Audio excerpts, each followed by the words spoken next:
नेपाल सरकार स्वास्थ्य तथा जनसङ्ख्या मन्त्रालयको कोभिड-19 सम्बन्धी नियमित प्रेस ब्रिफिङमा स्वागत छ। म प्राध्यापक डाक्टर जागेश्वर गौतम।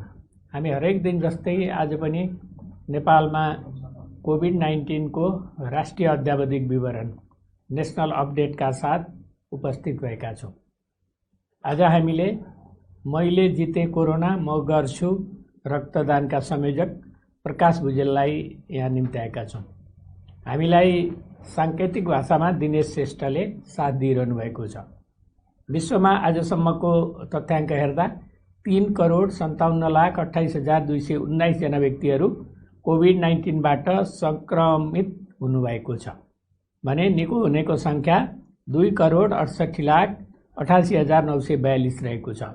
आज देशभरि जम्मा सक्रिय संक्रमितहरूको संख्या 22,709, संस्थागत आइसोलेसनमा रहनुभएका व्यक्तिहरूको संख्या 9,118 छ। प्रदेशअनुसार प्रदेश 1 मा 117 जना, प्रदेश 2 मा 198 जना, बागमती प्रदेशमा 7,268 जना, गण्डकी प्रदेशमा 359, प्रदेश 5 मा 685, कर्णाली प्रदेशमा 301, सुदूरपश्चिम प्रदेशमा 190 जना हुनुहुन्छ। यसैगरी होम आइसोलेसनमा रहनुभएकाहरूको संख्या प्रदेश 1 मा 1,815, प्रदेश 2 मा 517, बागमती प्रदेशमा 8,462, गण्डकी प्रदेशमा 565, प्रदेश 5 मा 1,440, कर्णाली प्रदेशमा 318 र सुदूरपश्चिम प्रदेशमा 474 गरी जम्मा 13,591 हुनुहुन्छ। नेपालमा आजको पीसीआर 11,047 गरी जम्मा 10,79,276 परीक्षण भएको छ। गत 24 घण्टामा नयाँ संक्रमितको संख्या 1,551 रहेको छ। आज काठमाडौँ उपत्यका मध्ये काठमाडौँमा 783, भक्तपुरमा 116 र ललितपुरमा 118 गरी जम्मा 1,017 जना नयाँ संक्रमित थपिनु भएको छ। क्वारेन्टाइनमा रहनुभएका व्यक्तिहरूको संख्या 4,221 छ।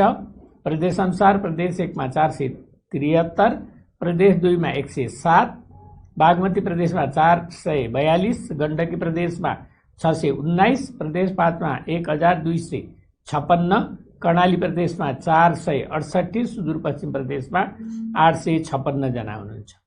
कोभिड-19 संक्रमण मुक्त भई गत 24 घण्टामा डिस्चार्ज हुनुहुनेमा जम्मा 2,340 जना हुनुहुन्छ र आजसम्म डिस्चार्ज हुनुहुने जम्मा 67,542 हुनुहुन्छ। प्रदेशअनुसार प्रदेश 1 मा 6,036, प्रदेश 2 मा 14,851, बागमती प्रदेशमा 22,425, गण्डकी प्रदेशमा 3,869, प्रदेश 5 मा 9,867, कर्णाली प्रदेशमा 3,268, सुदूरपश्चिम प्रदेशमा 7,226 हुनुहुन्छ। कोभिड-19 संक्रमण मुक्त हुने दर 74.3% छ। संक्रमितहरू निको भइसक्नु भएको छ। उहाँहरूको उपचार तथा हेरचाहमा अहोरात्र खटिनुभएका सम्पूर्ण चिकित्सक, नर्सिङ स्टाफ, स्वास्थ्यकर्मी तथा अन्य सहयोगी शुभेच्छुकहरू सबैलाई स्वास्थ्य तथा जनसङ्ख्या मन्त्रालय हार्दिक धन्यवाद दिन चाहन्छ। 2 वटा कल सेन्टरबाट हामीलाई 877 वटा कल प्राप्त भएका छन्। आइसियुमा उपचाररत संख्या प्रदेश अनुसार प्रदेश 1 मा 32 जना, प्रदेश 2 मा 14 जना, बागमती प्रदेशमा 125, गण्डकी प्रदेशमा 6, प्रदेश 5 मा 49, कर्णाली प्रदेशमा 16 र सुदूरपश्चिम प्रदेशमा 1 जना गरी जम्मा 243 जना हुनुहुन्छ। भेन्टिलेटरमा उपचाररत बिरामीको संख्या प्रदेश 1 मा 2 जना, प्रदेश 2 मा 2 जना, बागमती प्रदेशमा 29 जना, प्रदेश 5 मा 7 जना गरी जम्मा 40 जना हुनुहुन्छ।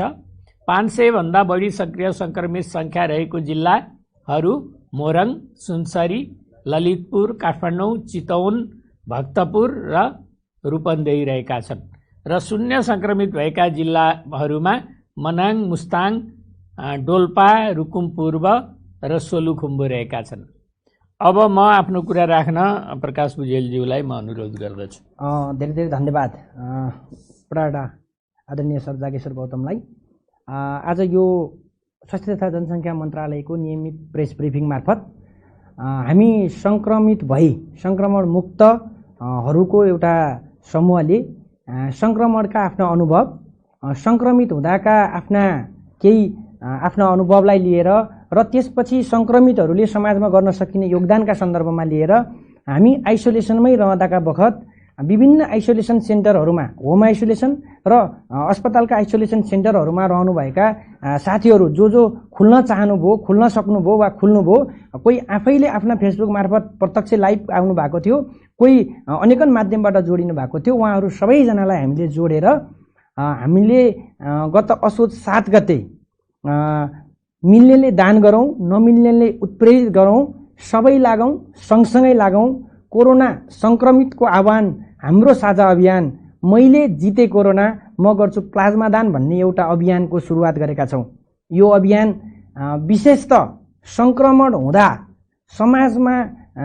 समाजबाट परेको मनोवैज्ञानिक त्रासले सङ्क्रमितहरूमा पर्न गएको असर र हामीले समाजबाट वा समाजमा अवहेलित हुनुपर्नेदेखि लिएर अन्य तमाम समस्याहरूमा हामीले अब सङ्क्रमण मुक्त भएपछि हामी मार्फतबाट अब सङ्क्रमित हुनेहरूलाई केही आफ्ना अनुभवहरू र आफ्ना अनुभूतिहरू सेयर गरेर उहाँहरूलाई उत्प्रेरित गर्नुपर्छ भन्ने उद्देश्यका साथ गऱ्यौँ भने यसको अन्तिम हाम्रो अभियानको निष्कर्ष के रह्यो भने एउटा कोरोना सङ्क्रमितले अर्को कोरोना सङ्क्रमितलाई हामीले गर्न सकिने योगदानमा पछिल्लो समय नेपालमा प्लाज्मा थेरापी विधिको लागि अनुसन्धानमै रहेको प्लाज्मा दान गर्ने अभियान जो कोरोना सङ्क्रमण मुक्त भएको 14 दिन पुरा भएपछि दिन मिल्ने रहेछ। यो कुरालाई अब हामी सङ्क्रमितहरूकै तर्फबाट सहयोग गर्नुपर्छ र हामी नै लाग्नुपर्छ भनेर विभिन्न समयमा हामीले देशका विभिन्न ठाउँहरूमा सङ्क्रमितहरूसँग जोडिने र भर्चुअली संवादको वातावरण गऱ्यौँ। त्यो संवादको निष्कर्ष के रह्यो भने अब हामी सङ्क्रमितहरूले समाजमा एक पक्ष कोरोना केही होइन भनेर भ्रमित गर्ने र एक पक्ष निकै महामारी हो भन्ने अवस्थाको दुईटा कन्ट्रोभर्सी छलफल चल्दा हाम्रा अनुभवहरूले के भन्छ भने यो केही होइन भन्नेहरू बीचमा पनि हामी जो सङ्क्रमित भयौँ, हामीले बुवा आमा दाइहरू विभिन्न व्यक्तित्वहरू गुमाएका छौँ। हामीले अनुरोध गर्न चाहन्छौँ यो केही पनि होइन तर जसरी सङ्क्रमितहरूलाई एउटा यस्तो वातावरण बन्यो कि घरहरूमा चिकित्सकहरू जो फ्रन्टलाइनर हुनुहुन्छ उहाँहरूलाई घरहरूमा बस्दाका लागि असुविधा हुने, समाजबाट सहयोग नपाउने, आफ्नै साथीभाइहरूले पनि यो सङ्क्रमित भएर आइसोलेसनमा रहँदा सहयोग नगर्ने परिस्थिति बन्यो। यतिसम्म पनि त्रसित भएर बस्ने कुराले चाहिँ समाज झन् भड्किने भयो भन्ने हाम्रो अनुभूतिले हामीले के भन्यौँ भने यो त्रसित हुनुपर्ने विषय होइन, तर सावधानी नअपनाउँदा जो दीर्घरोगीहरू हुनुभयो, जो बुवाआमाहरू हुनुहुन्थ्यो, परिवारको सदस्य गुमाउनेहरूको पीडा बीचबाट हामीले सङ्क्रमण हुँदा हाम्रा पीडाका बीचबाट हामीले एउटा अभियान सुरु गरेका छौँ र यो अभियानलाई आज प्रेस ब्रिफिङ मार्फत यहाँहरूसँग राख्ने अवसरका लागि पनि म स्वास्थ्य तथा जनसङ्ख्या मन्त्रालयलाई अनुरोध गर्न चाहन्छु। म आफै पनि कोरोना सङ्क्रमित हुँ र मेरो परिवारको सदस्य हामी जम्मा 15 जना थियौँ। 15 जना मध्ये 7 जना 61 वर्षको मुवा बुवादेखि मेरो स्वयं 2 वर्षको बाबु छोरालाई समेत लागिसकेपछि हामी आइसोलेसनमै रहँदा हामीले खाद्यान्नको अभावलाई, अत्यावश्यक औषधिको अभावलाई, हाम्रो घरसम्म सङ्क्रमितले हामीलाई चाहिने अत्यावश्यक सामग्रीहरू उपलब्ध हुन नसकेको अवस्थामा चाहिँ म जस्तै सबै सङ्क्रमितहरूको सन्दर्भमा के छ भन्ने हिसाबबाट हामीले एउटा बहस अगाडि बढाएका थियौँ। यो बिचमा नेपाल सरकारले निकै सकारात्मक कदमहरू अगाडि बढाइसकेको छ। अहिले सङ्क्रमितहरू जो होम आइसोलेसनमा हुनुहुन्छ उहाँहरूलाई एउटा टोकन अथवा एउटा सेनिटाइजरहरूको पनि उपलब्ध हुने गरिकन स्थानीय तहले व्यवस्थापन गरेको रहेछ। यो निकै सराहनीय छ। हाम्रो पालासम्ममा यो पनि थिएन।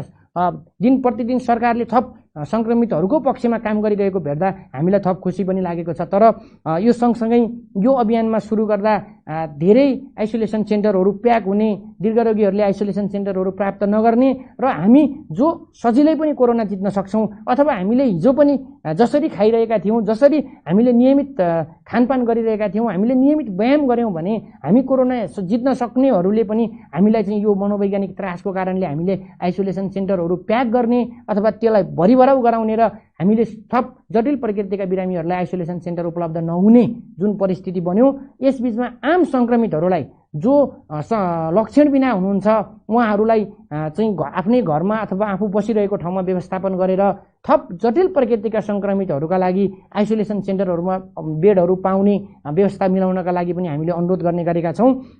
र हामीले यो सँगसँगै भनेका छौँ अब कोरोना सङ्क्रमितहरू होम आइसोलेसनमा बस्न थालिसक्नु भएको छ। समाजमा पुगिसकेको यो महामारीमा हामीमा तमाम स्थानीय सरकार जो स्थानीय सरकारको नेतृत्व गर्नुभएको छ, वडा अध्यक्षज्यूहरू, आम बुद्धिजीवीहरू, त्यसपछि गएर त्यहाँ हुने अब विभिन्न आमा समूहहरू, सामुदायिक क्लबहरू, त्यहाँ सामुदायिक सङ्घ संस्थाहरू र जसले समाजमा धेरै काम गरिराख्नु भएको छ, तपाईँ तमाम समुदायमा हामी आह्वान गर्न चाहन्छौँ कोरोना सङ्क्रमितलाई कम्तीमा उसले बिहान बेलुका खानेकुराहरू अथवा अत्यावश्यक औषधिकोहरूको सन्दर्भमा वा नियमित सम्पर्कमा बसिदिने सन्दर्भहरूमा तपाईँहरूले नियमित सम्पर्क गरिदिनुहोस्। अन्यथा ऊ जसले नियमित आफूलाई चाहिने खाद्य सामग्रीको अभावमा ऊ आफू बाध्यतावश पसलसम्म किन्न जानुपर्ने, पसलमा निस्किनुपर्ने उसको बाध्यताको कारणले सङ्क्रमण दर बढ्न सक्छ। यो तर्फ पनि सचेत बनिदिनका लागि अनुरोध गर्दै स्थानीय सरकारहरूलाई कम्तीमा एक वडामा एकजना यस्तो भोलिन्टियर अथवा स्वयंसेवक परिचालन गरिदिनुहोस् जसले सङ्क्रमितको नियमित सम्पर्कमा बसेर उसका अत्यावश्यक खाद्य सामग्रीहरूदेखि लिएर अत्यावश्यक औषधिहरूमा उसले आफूले दैनिक प्राप्ति गर्ने एउटा अनुभूति गरोस्। यो कुरामा आम समुदायहरू लागिदिनका लागि अनुरोध गर्न चाहन्छौँ। र सङ्क्रमितहरूलाई हामी विभिन्न चरणमा फेसबुकमा हाम्रो मैले जिते कोरोना म गर्छु प्लाज्मा रक्तदान भन्ने ग्रुप छ, पेज पनि हामीले त्यही नाउँबाट क्रिएट गरेका छौँ। र सँगसँगै हामी सङ्क्रमितहरूसँग प्रत्यक्ष रूपमा दुई तिन दिनमा हामी प्रत्यक्ष रूपमा जोडिने गरिकन हामीले फेसबुक मार्फत अथवा जुम मिटिङ पनि कल गरेका हुन्छौँ। देशैभरिका तमाम सङ्क्रमितहरूलाई यो अभियानमा जोडिदिनका लागि पनि अनुरोध गर्न चाहन्छु। वास्तवमै के रहेछ भने हामी सङ्क्रमित हुँदा हाम्रो रगत अथवा हामीले दिने प्लाज्माले हामी जस्तै हाम्रो बुवा मुवा जो अत्यन्तै जटिल अवस्थामा हस्पिटलको बेडहरूमा हुनुहुन्छ, जसलाई अब प्लाज्मा थेरापी भनेर डाक्टरहरूले रिफर गरिसक्नु भएको छ, उहाँहरूलाई चाहिँ त्यो प्लाज्मा थेरापी गर्ने कुरामा अगाडि बढाइसक्नु भएको छ र अब उहाँहरूको अन्तिम अपेक्षा उहाँहरूको चाहिँ एउटा आशाको भरोसाको केन्द्र सङ्क्रमण भएर सङ्क्रमण निको भएको 14 दिनपछि तपाईँ हामी जस्तै सङ्क्रमितहरू बन्न सक्छौँ। यसका केही प्रोटोकलहरू रहेछन्, त्यो डाक्टरहरू मार्फत अथवा हामी जोडिँदाखेरि हामी थप भन्ने छलफल गर्ने नै छौँ। म आम सङ्क्रमण मुक्त व्यक्तित्वहरूलाई भन्न चाहन्छु, अब हामीले समाजलाई योगदान गर्ने बेला भएको छ। अब हामीले समाजमा थप जटिल अवस्थामा रहनुहुने सङ्क्रमितहरूलाई सहयोग गर्ने र प्लाज्मा दान गर्ने अभियानमा जोडिन आवश्यक छ र दान गर्न तयार छ। काठमाडौँ भ्यालीभित्र त्रिवी शिक्षण अस्पतालमा डाइरेक्ट सिधै प्लाज्मा चाहिँ दान गर्न सकिन्छ भन्ने अन्य अस्पतालहरू देश काठमाडौँ र काठमाडौँ बाहिरका अन्य अस्पतालहरूमा हामीले 1 पाउन्ड अथवा 1 पोका रगत दान गऱ्यौँ भने त्यो रगतबाट निस्किएको प्लाज्माले थप जटिल प्रकृतिको सङ्क्रमितहरूलाई उपचारमा सहयोग पुग्ने, उहाँहरूलाई सङ्क्रमण मुक्त गर्न सकिने भन्ने यो रहेछ। त्यसैले तपाईँ सबैजनालाई सहभागी भइदिन अनुरोध गर्न चाहन्छु। म स्वयं पनि बी पोजिटिभको प्लाज्मा दाता हुँ, मैले प्लाज्मा दिएको छु। म प्लाज्मा दिँदाकै दिनदेखि पनि कुनै प्रकारको त्यस्तो जटिल समस्याहरू कुनै केही छैन। हाम्रा अनुभवले भन्छ आजसम्म सङ्क्रमण हुँदा हामीले झन्डै आजसम्ममा काठमाडौँभित्रमा मात्रै 17 जनाले प्लाज्मा दान गरिसक्नु भएको छ। उहाँहरू हामी नियमित सम्पर्कमा छौँ, कहीँ कसैलाई पनि कुनै प्रकारको असुविधा अथवा त्यस्तो स्वास्थ्यमा समस्या भएको छैन। त्यसैले निर्धक्क रहेर म तपाईँ सबैलाई भन्न चाहन्छु, यदि तपाईँ रक्तदान गर्न योग्य हुनुहुन्छ वा प्लाज्मा दान गर्ने प्रोटोकलमा योग्य हुनुहुन्छ भने कृपया नजिकको स्वास्थ्य संस्थामा नजिकको अस्पतालहरूमा सम्पर्क गरेर प्लाज्मा दान गरिदिनका लागि अनुरोध गर्न चाहन्छु। र म अब अन्तिममा यो अवसरमा म आमा बुवा दाजुभाइ दिदीबहिनीहरूलाई भन्न चाहन्छु, कोरोना सङ्क्रमण हाम्रो घर दैलोसम्म आइसकेको छ। यसबाट जोगिनलाई चाहिँ हामीले WHO को मापदण्डहरू, नेपाल सरकारका ले जारी गरेका अन्य नीति नियमहरूको पालना गर्नु अनिवार्य छ। यो कुरालाई हेलचक्राइ नगरौँ। हामीले जसले बुवा मुवा गुमायौँ उहाँ हामी पीडामा छौँ। जो हामी इम्युनिटी अलि बढी थियो अथवा हामी जित्न सहजै थियौँ, हामीले जितेका पनि छौँ। व्यायाम गरौँ, सकारात्मक सोच बनाऊ। हामी जित्दैछौँ, हामी जितेकाहरू समाजमा यो अभियानमा जोडिएका छौँ। तपाईँ पनि भोलि जित्नुहुन्छ र हामी सँगसँगै फेरि थप जटिल प्रकृतिका सङ्क्रमितहरूलाई उपचारमा सहयोग हुने प्लाज्माको लागि र सङ्क्रमितहरूले घरमा रहँदा वा आइसोलेसनमा रहँदा प्राप्त गर्न नसकेका सेवा सुविधाका लागि थप समन्वय गरेर अगाडि बढ्नेछौँ। यो अवसरका लागि म स्वास्थ्य तथा जनसङ्ख्या मन्त्रालयलाई हार्दिक धन्यवाद व्यक्त गर्न चाहन्छु। धेरै धेरै धन्यवाद। धन्यवाद प्रकाश भुजेलज्यूलाई। अब हाम्रो अनुरोध छ, कोरोना सङ्क्रमण भएमा कसैलाई गम्भीर लक्षण देखिन्छ भने कसैलाई कुनै पनि लक्षण नदेखिने हुन्छ। जसलाई गम्भीर लक्षण देखिएका धेरैजनाले यसलाई सामान्य रूपमा नलिन र आफू मृत्युको मुखबाट बाँचेर आएको अनुभव हामीले सुनेकै छौँ, अहिले भर्खर पनि सुन्यौँ। जसलाई लक्षण देखिँदैन उहाँहरूलाई यो केही होइन भन्ने लाग्छ। रोगसँग लड्ने शक्ति कम भएका, 60 वर्षभन्दा माथिका वृद्धलाई र दीर्घरोगीहरूलाई यो सङ्क्रमण लागेमा जीवन बचाउन धेरै गाह्रो हुन्छ। त्यसकारण हरेक व्यक्तिले कतै मैले त अन्य व्यक्तिहरूलाई कोरोना त सार्दिन भन्ने सोच राख्नुपर्छ।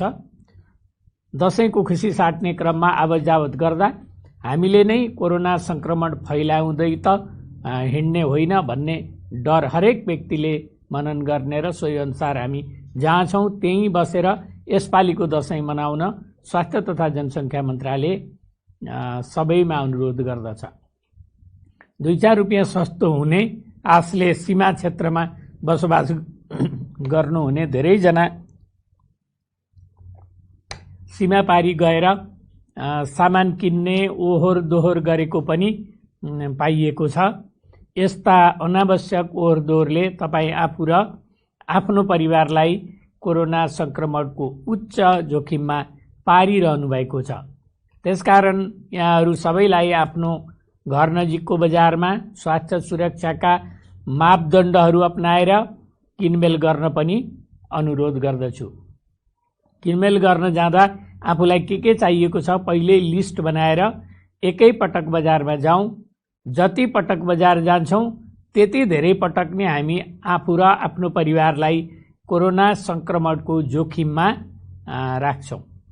परिवारका सबै सदस्यको स्वस्थताका लागि घरमा नै खाना बनाई खाने, पुरानै लुगा लगाएर दसैँ मनाउने, अनलाइन वा टेलिफोनको प्रयोग गरेर कुराकानी गर्ने, आशीर्वाद लिउँ।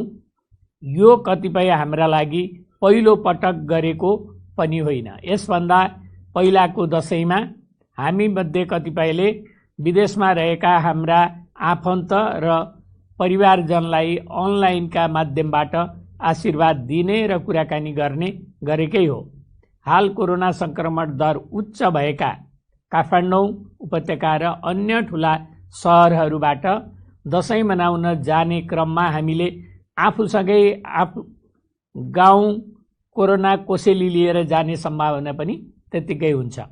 कोरोना सङ्क्रमणको जोखिममा हामी जो पनि हुन सक्ने भएकोले हरेक व्यक्तिहरूलाई भिडभाड भएको ठाउँमा नजाने, बेला बेलामा साबुन पानीले मिचिमिची राम्रोसँग हात धुने, मास्कको अनिवार्य रूपले प्रयोग गर्ने र अर्को व्यक्तिबाट कम्तीमा पनि 2 मिटर टाढा बस्ने गरौँ। नयाँ लुगा, मिठो खानाको खोजी र ठुलो पारिवारिक जमघट गर्दा कोरोना सङ्क्रमण भएमा वा आफ्नो कारण अरूलाई सरेमा जिन्दगीभरि यसको पछुतो हामी सबैलाई हुन्छ। त्यसैले यी सबै भौतिक र क्षणिक रमाइलोका लागि आफ्नो र परिवारको स्वास्थ्यसँग खेलबाड नगरौँ। स्वास्थ्य रहनु नै सबैभन्दा ठुलो आशीर्वाद हो। हालसम्म कोरोनाको उपचार छैन, तर रोकथाम गर्ने उपाय हाम्रै हातमा छ। हामी सबै आफै जिम्मेवार हुने हो भने कोरोना सङ्क्रमणलाई जित्न सकिन्छ। त्यसकारण अनावश्यक यात्रा रोकौँ। घरबाट निस्किँदा अनिवार्य र उचित किसिमले मास्कको प्रयोग गरौँ। बेला बेलामा साबुन पानीले मिचिमिची हात धोऊँ वा सेनिटाइजरको प्रयोग गरी हातको सफाई गरौँ। एक अर्काबीच जहाँ तै जति बेला पनि कम्तीमा 2 मिटर टाढा बसौँ। कोरोनाबाट आफू पनि बचौँ, अरूलाई पनि बचाउँ। यो भन्दै हाम्रो नेसनल टेस्टिङ गाइडलाइन फर कोभिड-19 को राष्ट्रिय टेस्ट गर्ने जुन गाइडलाइन छ त्यो चाहिँ थोरै चाहिँ चौथो पटक यो हामीले अपडेट गरेका छौँ। यसमा चाहिँ criteria for antigen based testing भन्ने छ। एन्टिजेन बेस्ड टेस्टिङ हामी कहाँ चाहिँ सुरु भएको थिएन, अब हामी सुरु गर्न गइरहेका छौँ। र यो कस्तो अवस्थामा गरिन्छ भन्ने कुरा म बताउन चाहन्छु। र यो एन्टिजेन बेस्ड टेस्टिङ छिटो हुनसक्छ। आरटीपीसीआर जस्तो लामो समय लाग्दैन र धेरैजनाको टेस्ट थोरै समयमा गर्न सकिन्छ। र यसका खास आधारहरू छन्। ती आधारहरूको आधारमा हामीले चाहिँ कहाँ गर्ने भन्ने चाहिँ यो गाइडलाइनमा हामीले निर्धारण गरेका छौँ। एउटा मास स्क्रिनिङ जस्तो कुनै ठुलो चाहिँ सुरक्षाकर्मीको ब्यारेक छ, ठुलो सङ्ख्यामा मानिसहरू जम्मा हुने ठाउँ छ। त्यस्तो ठाउँमा मास स्क्रिनिङको रूपमा धेरैजनालाई एकैचोटि टेस्ट गर्ने यस्तो खालको स्क्रिनिङका लागि हामी प्रयोग गर्न सक्छौँ। र कहिलेकाहीँ अर्जेन्ट रिपोर्ट चाहिन्छ, जस्तो अस्पतालमा बिरामी आयो, तुरुन्त अपरेसन गर्नुपर्ने छ, पिसिआर टेस्ट आउन 1-2 दिन समय लाग्छ भने त्यस्तो अवस्थामा तुरुन्त एन्टिजेन टेस्ट गरेर अपरेसन गर्न सकिन्छ। र यसको लागि चाहिँ र तेस्रो भनेको people living in congregate setting like अघि नै मैले भने ब्यारेक, प्रिजन, एल्डरली केयर होम्सहरू यस्तो ठाउँमा यो चाहिँ प्रयोग गर्न सकिन्छ। यसको चाहिँ गाइडलाइन पनि छ। हामी एन्टिजेन टेस्ट गर्छौँ, पोजिटिभ आयो भने हामी पोजिटिभै विचार गर्छौँ, जो पोजिटिभ आउनुहुन्छ। नेगेटिभ आउनुभयो भने हामी चाहिँ नेगेटिभै होला भन्ने विचार गर्छौँ र हामी सम्बन्धित मान्छेको चाहिँ लक्षणहरू सोध्छौँ। लक्षणमा चाहिँ लक्षणहरू छैन भने कोभिड चाहिँ पोजिटिभसँग कन्ट्याक्टमा आएको छैन भने हामी वेट गर्छौँ, पिसिआर टेस्ट गर्दैनौँ। अनि सिम्प्टोमेटिक छ भने हामी आइसोलेट गर्ने, आरटिपिसिआर गर्ने, जुन बेलासम्म एन्टिजेन टेस्ट दोहोऱ्याइँदैन। र दोहोऱ्याउँदाखेरि पोजिटिभ आयो भने हामी आइसोलेसनमा राख्छौँ र नेगेटिभ आयो भने अरू कारणहरू खोज्छौँ लक्षणको, किनभने यो लक्षण भएका बिरामीमा गर्ने हो। र यसो गरेर हामीले चाहिँ यो अपडेट गरेका छौँ। र आज हामी यो अध्यावधिक विवरण अन्त्य गर्नुभन्दा अगाडि हामीले 4वटा भिडियो सन्देशहरू राखेको छौँ। यी भिडियो सन्देशहरू सम्पूर्ण दर्शक श्रोतामाझ राख्दै हामी यहाँबाट बिदा हुन चाहन्छौँ। धन्यवाद, नमस्कार। दिदी, मास्क छ दिनु न 3टा। भाइ, एउटा कुरा भनौँ? भन न दिदी। थाहा छ, सही तरिकाले मास्क लगाए मात्रै कोरोनाबाट बस्न सकिन्छ नि। लगाउने त अब लाउन पनि सही र गलत तरिका हुन्छ र दिदी। सही तरिका हुन्छ नि भाइ। पहिला साबुन पानीले हात धुने, मास्क सफा छ छैन हेर्ने, मास्क पाल परेको छ कि छैन हेर्ने, फेरि 3 पत्र भएको मास्क मात्रै लगाउने हो। अनि यो मास्कमा 3 पत्र छ त? छ नि। ल हेर्नुस् त, मास्क लगाउँदा यसको डोरीमा मात्र छुनुपर्छ, नाक, मुख, चिउनोमा टमक्क मिल्नुपर्छ। अनि अर्को कुरा, मास्क लगाइसकेपछि घरिघरि छुनु हुँदैन नि हातले। अनि यो फेरि प्रयोग गर्न मिल्छ र? कपडाको मास्क त धोएर लगाउँदा नि मिलिहाल्छ नि। हो, कति राम्ररी लगाउनु भएछ। यसै गरी लगाउने हो नि मास्क। कोरोनाबाट सुरक्षित रहने 3 उपायहरू। व्यक्ति बीच कम्तीमा 2 मिटर टाढा बस्ने, घरबाट बाहिर निस्कँदा अनिवार्य मास्क लगाउने, बेला बेलामा साबुन पानीले मिची कम्तीमा 20 सेकेन्डसम्म हात धुने। कोरोनाबाट आफू पनि बचौं र अरूलाई पनि बचाउँ। युनिसेफसँगको सहकार्यमा नेपाल सरकार, स्वास्थ्य तथा जनसंख्या मन्त्रालय र एनसेलद्वारा जनहितमा जारी।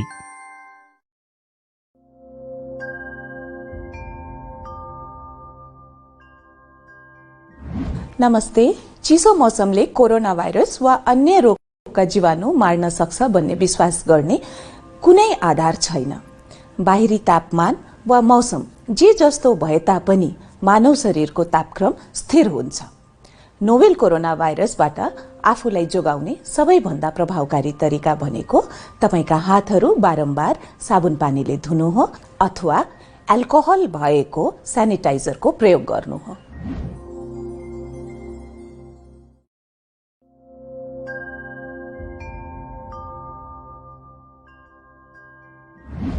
नमस्ते। चाडपर्व मनाउँदा वा अन्य सामाजिक कार्य गर्दा सकेसम्म एउटै घरका व्यक्तिहरू मात्र सहभागी हुने, अन्य व्यक्तिहरू पनि सहभागी भएमा व्यक्ति बीचको दूरी 2 मिटर कायम गर्ने। चाडपर्वको समयमा सकेसम्म घर बाहिर भेटघाटमा नजाने, जानै पर्ने भएमा उपयुक्त मास्कको प्रयोग गर्ने। चाडपर्व वा अन्य सामाजिक कार्यक्रम स्थलमा प्रवेश गर्दा अनिवार्य रूपमा साबुन पानी वा सेनिटाइजरको प्रयोग गर्ने। अन्य तयारीहरू: भेला हुँदा 25 जना भन्दा बढीको संख्यामा नहुने, अभिवादन गर्दा भौतिक दूरी कायम गरी नमस्कार गर्ने, अङ्कमाल नगर्ने, सतहहरू जस्तै ढोकाको ह्यान्डल, रेलिङ, देवी देवताका मूर्तिहरू तथा धेरै व्यक्तिहरूले प्रयोगमा ल्याउने सामग्रीहरू सकेसम्म नछुने, आँखा, नाक, मुख सकेसम्म नछुने, छुनै परेमा हात धुने वा सेनिटाइजरको प्रयोग गर्ने, खोक्दा, हाछ्यौँ गर्दा अनिवार्य रूपमा रुमाल वा टिस्यु पेपरले मुख छोप्ने, सम्भव नभए कुहिनाले छोप्ने, सार्वजनिक स्थलमा नथुक्ने, सम्भव भएसम्म पैसाको कारोबार विद्युतीय माध्यमबाट गर्ने।